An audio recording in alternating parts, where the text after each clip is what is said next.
At 30,000 feet, the Billionaire was dying. Passengers were screaming. The crew was helpless. Then a poor single father stood up, saved his life, and walked away like nothing happened. What the Billionaire did after finding him will leave you speechless. If you believe real heroes still exist, like this video and subscribe to Inspiration Stories box now and stay till the end. The man in seat 27B. The flight was supposed to be ordinary. Economy class, seat 27B, near the aisle. David Carter sat quietly, hands folded, eyes half closed, listening to the soft hum of the airplane engines. He hadn't slept much the night before. His 5-year-old daughter Lily had cried herself to sleep asking when Daddy would stop being tired all the time.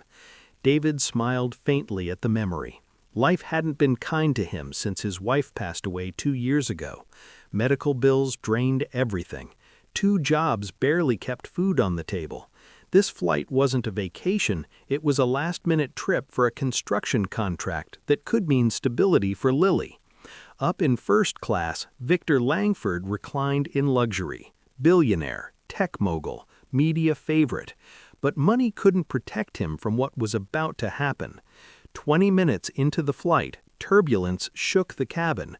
A sharp gasp echoed from first class.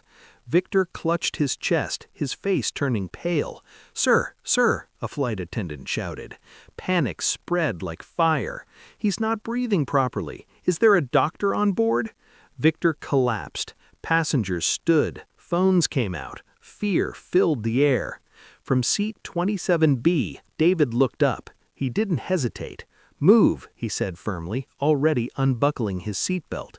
Years ago, before life broke him, David had been a combat medic, a past he never talked about, a skill he never thought he'd use again.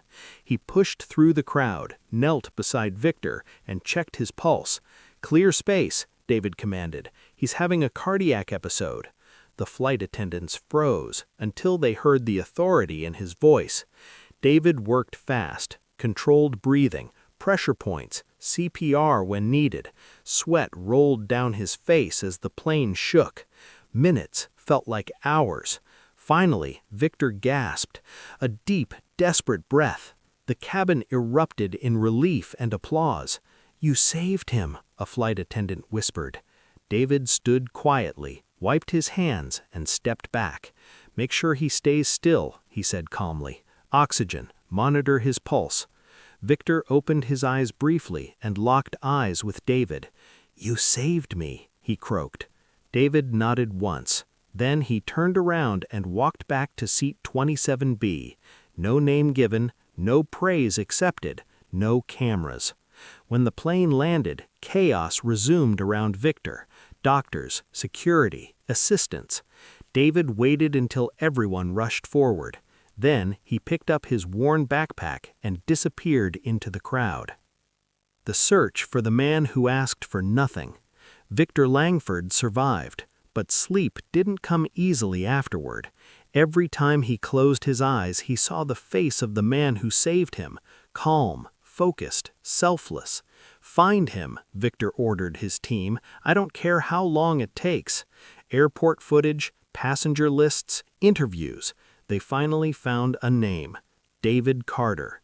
No social media, no headlines, no wealth. Just a small apartment, 2 jobs, and a little girl waiting at home. Victor didn't send lawyers, he showed up himself. David opened the door after a 12-hour shift, shocked to see the Billionaire standing there. "I told them I didn't want anything," David said quietly. "I know," Victor replied. "That's why I came." Inside, Lily peeked from behind her father's leg. Victor knelt. "You must be Lily." She smiled shyly. Victor's chest tightened. "You didn't just save my life," Victor said. "You reminded me what it's worth." He offered David help, money, a job, a future. David hesitated. "I don't want charity," he said. Victor smiled. "Good, then don't take charity. Take opportunity." David was hired, not as a favor, but as head of safety and emergency preparedness across Victor's companies. Medical training, fair salary, health care. stability. Weeks later, Victor stood at a company event and told the story, not of himself, but of a man in seat 27B. A hero, he said, who didn't stay for applause. David stood in the back, holding Lily's hand. She looked up at him. "Daddy, you saved someone." David smiled softly. "No, sweetheart," he whispered. "I just did what was right." If this story moved you, like this video and subscribe to Inspiration Stories Box now. Your support helps us share real stories that restore faith in humanity.